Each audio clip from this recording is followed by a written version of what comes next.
Hi friends, முருங்கைக்கீரை வச்சு ஒரு இட்லி பொடி பண்ணலாம் வாங்க. செம்ம டேஸ்ட்டாக சூப்பராக இருக்குங்க. தேவையான பொருள்லாம் எடுத்து வச்சுருக்கோங்க. இட்லி பொடினாலே உளுத்தம் பருப்பு தான் அதிகமாக இருக்குங்க. மற்றதெல்லாம் குவான்டிட்டியும் கம்மியாக இருக்கும்.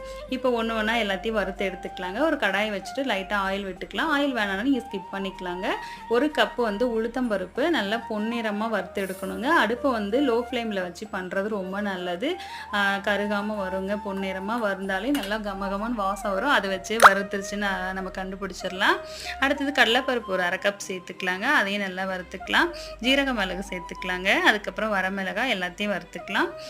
ஒரு ஸ்பூன் எள்ளு நல்லா வறுத்துக்கலாம். பூண்டு ஒரு 10 பல் எண்ணெய் விட்டு நல்லா பொரிச்சிக்கலாங்க. மணமாக இருக்கும். நிழலில் காய வச்சுருக்க முருங்கைக்கீரையும் எடுத்து நல்லா வறுத்துக்கலாம். புளி ஒரு சின்ன பீஸுங்க வறுத்துக்கலாம். இப்போ தேவையான உப்பையும் பெருங்காயம் சேர்த்து நல்லா ஆற வச்சுட்டு கொரன்னு அரைக்கணுங்க. டேஸ்ட்டு செம்மையாக இருக்கும். ரொம்ப சத்துங்க. கண்டிப்பாக ட்ரை பண்ணுங்கள். தேங்க்ஸ் ஃபார் வாட்சிங். பாய்.